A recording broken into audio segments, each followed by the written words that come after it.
Says black Americans don't know their fathers. African Americans, they don't even know their fathers.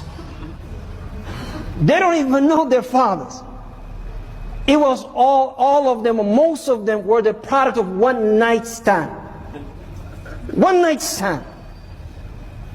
They would tell you, I don't know my father. Well, who named you? Whose name are you carrying? Well, my mother chose his name for me. I don't know. Is that what we want for our ummah? No. كلهم أو معظمهم أبناء الزنا. I keep screaming this from every mountaintop I can. That's Hassan Ali, and this is Ilhan Omar. We know who Ilhan Omar. Hassan is the president or prime minister of Somalia. They had a roundtable meeting with nothing but Africans talking about getting in to American politics, but understanding that they are 100% Somalian and they will never change. Now, in this clip that I'm about to show, Mr. Ali, Hassan Ali, is talking, and he's letting it be known that Ilhan Omar is there to take a black American seat in Congress. It is very important in Ilhan tayo, Somali tayo, meeshas nagu jiro. Qofki Soomaaliya oo aragtidiisu tahay nin madow ha qaato kursigaas ama qof cad ha qaato qof moral. Marka taas waa lagu dhiirigelinayaa sababtaan arrinkan ku soo celinaya Soomaalida oo sheegay. They are not here to be our friends. They are not here to fight for all black people. They are here to fight for Somalians. That's it. Those are not my words. It's their words. It's their actions, right? So before y'all jump on here, look, just another jealous black American. I'm not jealous of anything. We can't be beat. We're undefeated here. That's something y'all forgot. Mind you, this shit was on camera. So I want to know what y'all got to say about that. I already know that black Americans have no allies at all. We don't have friends here. We don't have allies here, especially Africans. It's sad, but it's true. And it's not coming from us. It's coming from you guys, because you guys come over here to this country, automatically look at us as enemy number one. Then you get caught on camera doing this kind of shit. It's absolutely crazy, but I love when people show their true colors. Please tell me who you are so I can believe you the first time. It just gets bad in here, man. I just don't want to be here no more. I pray to God just. I'm just tired of you guys talking about me and just always talking shit. You guys just don't even know how to just leave me alone. I'm just so tired. The Somali man who was crying and begging for Trump to give him his passport back is now on live begging black Americans to help him get back to America after his criminal behavior got him deported. He was then trying to throw slick shots. Trying to get my word through. I'm all the way in Texas. What I'm gonna do from Texas, bro? Hey, thank you. Hey, Reese's showing love. Right. That's why a lot of us need to start going to school, man. We understand one thing. The Embassy of America is based also in America as well. It's the headquarters. Okay. So, like, you can go down there. Hey, you need to get back to headquarters. I used to, man. That's how they fly. I guess y'all got a lot of cows and horses over there. Bro, what you mean? Bro, I'm in the crib.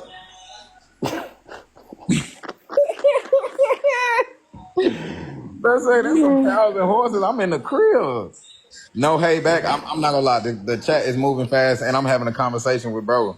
I'm sorry, chat. I gotta stay on point. See what I'm saying? You taking me away from my people. These people showing love, bro. My fault, man. I ain't got no beef. Come on, bro. My fault, man.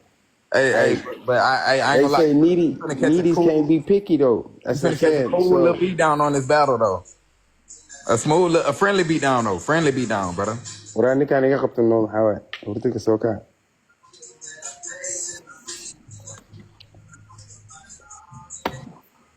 Hey, what language that was, twin? Abdi, father, the live creator. Shit, man. Right now, shit. They sent me back to Somalia. You know where Somalia is at? They sent you back to who? Somalia. Somalia, the Horn of Africa. My shit, you got deported, bro.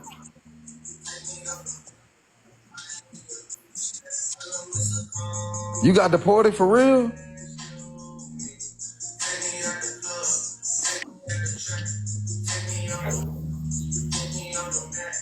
Chad.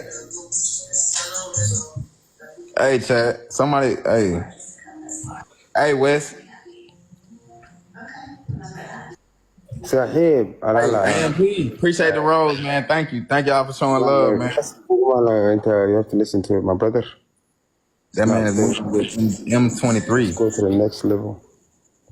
Yes, he needs help. You see? Hey. Marco know what I'm talking about. Yeah. Hey, my chat say, what part of Africa you in? Shit, the Horn of Africa, the brave land. The Brave Land? Yeah, man. You know where the Navy sometimes was called the pirates. You know the Somali Navy? No, I'm The not ones that's familiar. protecting people, putting poison in our waters, killing our Ethiopia? fish. You know what I mean? Coming through our borderline for free. Follow Jesse. Hey, appreciate that, Risa. Risa, Wes, AMP, appreciate y'all, man. Hey, Y'all bro, showing nice love. to meet you, man. Good game, my guy. Appreciate Respect. it, bro. Salute. Hey, I hope you make it out, Yeah, Pete. yeah, inshallah, I want. Where I think oynesid Twitter ku jirta de marka maxaa.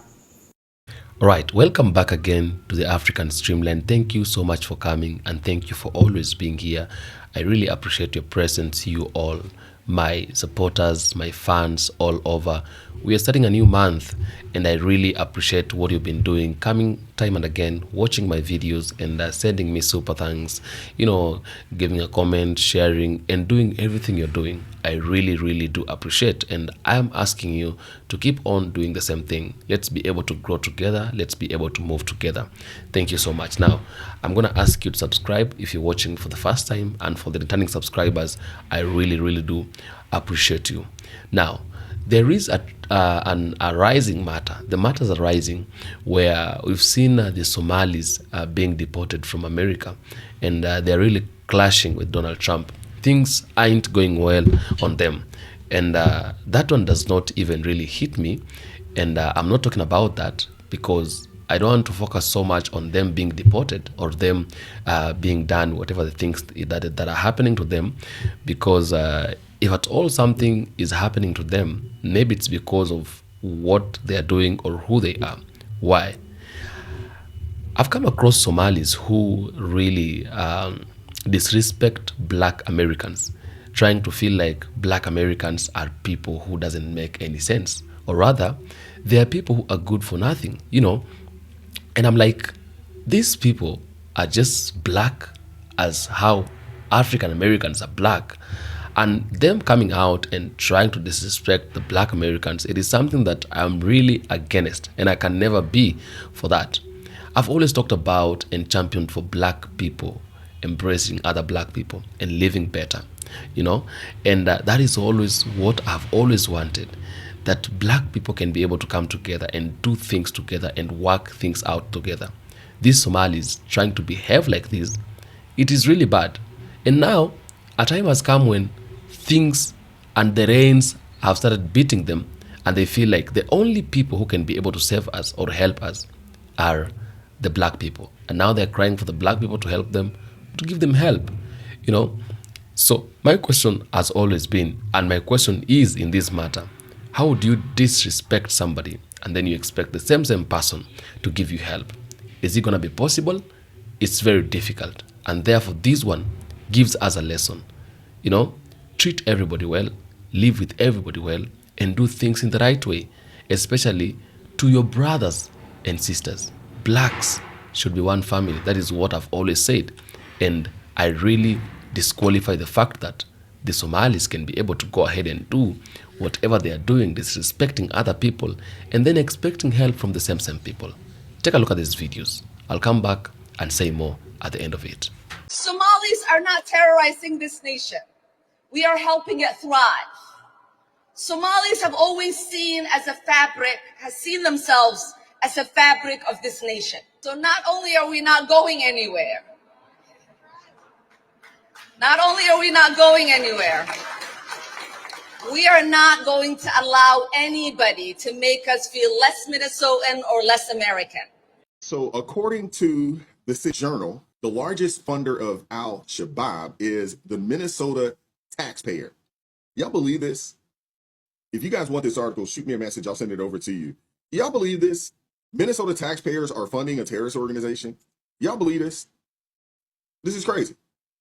Billions in taxpayer money, billions with a B in taxpayer money have vanished under Governor Tim Walz and his administration. And investigators are saying a huge share of the fraud came from networks operating inside of Minnesota's Somali community.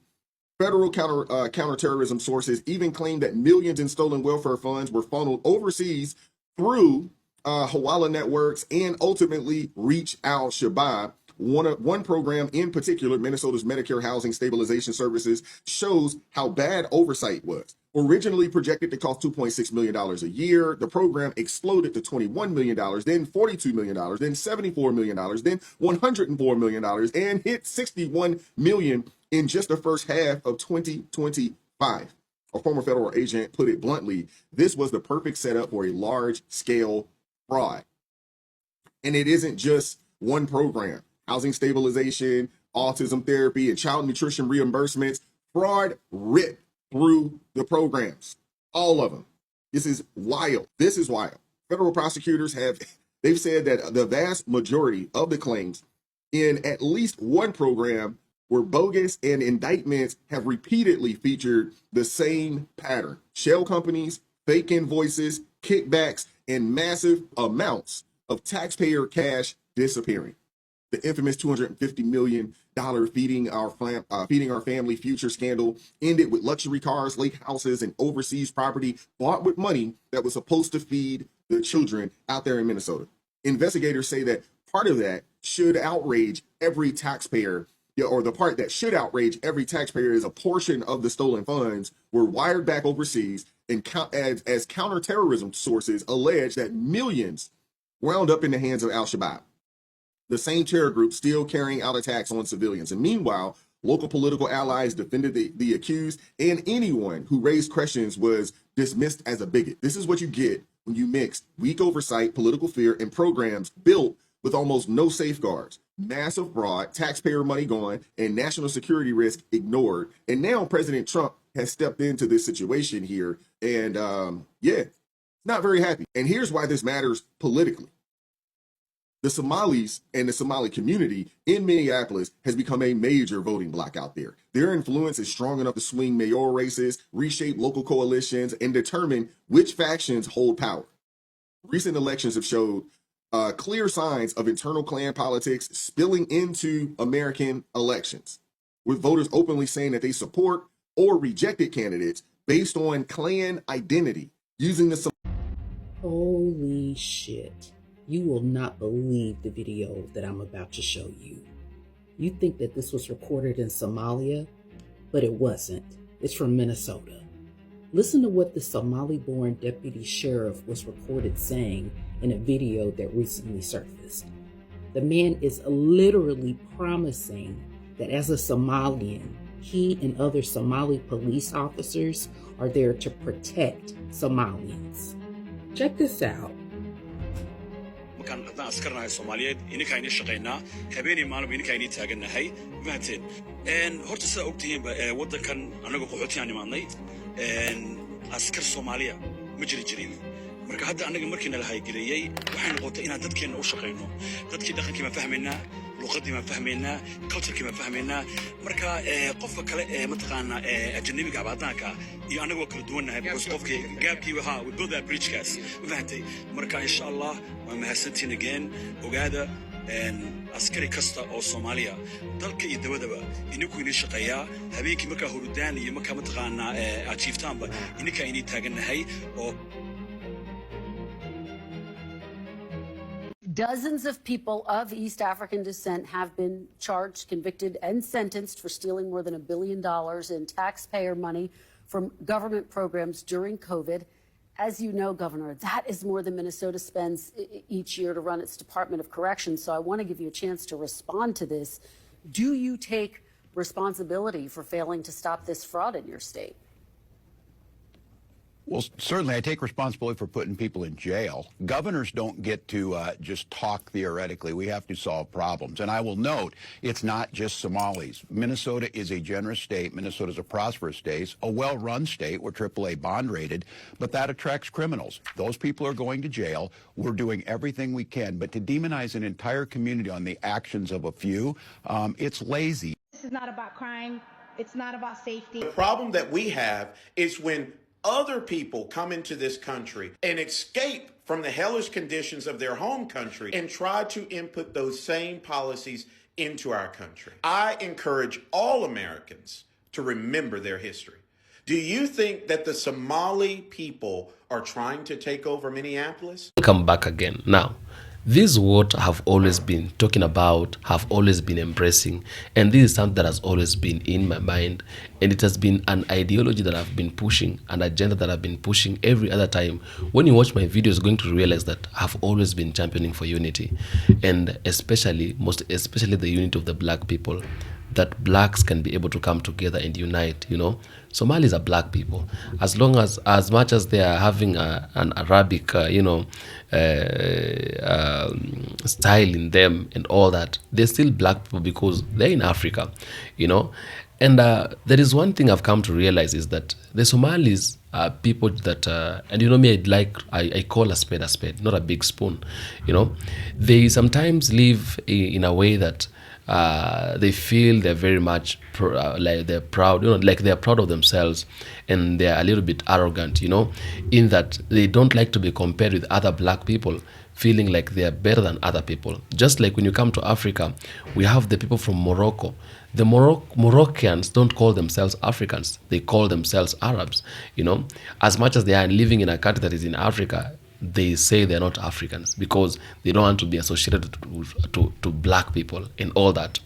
And let me tell you something. We need to start having this mind that, you know, a time will come when we'll need each other. It doesn't matter who you are. As long as you're not for them, you don't belong to them, you are not a real, you know, or an indigenous person of their country. You are not an original person of their country. You aren't white as they are. You're not a white American or something. At the end of the day, you need your fellow black people to stand for you and on your side. That is one thing we need to know. Believe it or not, that is what we need to know. And therefore, what we can be able to do, or the only thing that can be able to help us, it is the unity of the black people.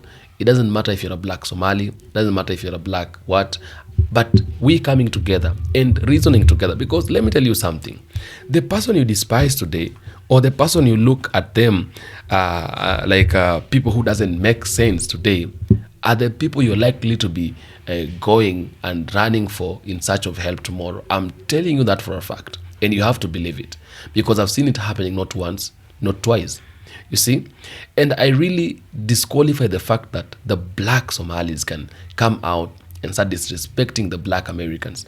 And when their things are now not working out well, when the rain starts beating them, they turn to the black Americans and say, we want you to help us because of 1, 2, 3 things.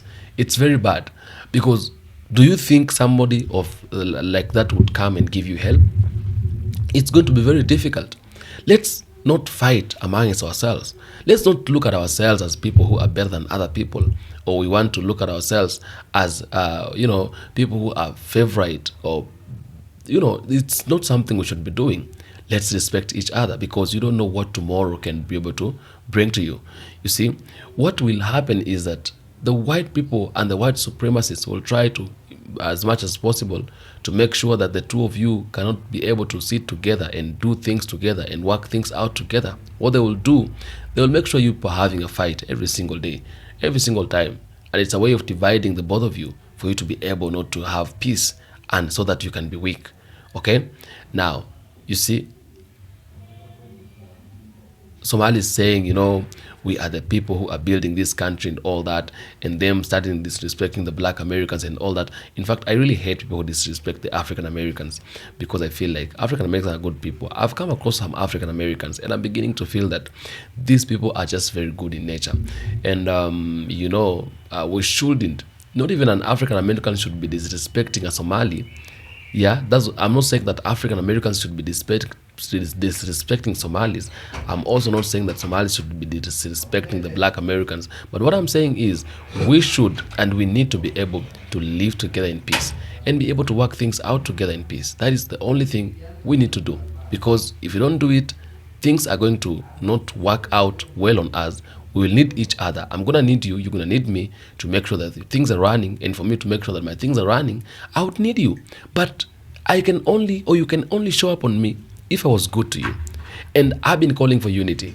Let's not be fighting amongst ourselves. Let we come together and fight fight against our enemies, not us fighting us. That is not something we should be doing. And I think Somalis should learn from that and start dropping their pride and their arrogance, and work together with other and the rest of the black people. Tell me what you think in the comment section. I will do my best to make sure I read all the comments and give a response where possible. I am the African Streamline. Thanks for coming. Thanks for always watching. Don't forget to like, share, subscribe, and press the notification bell. Be the first person to get every episode as it really comes in. Until next episode, peace be with you.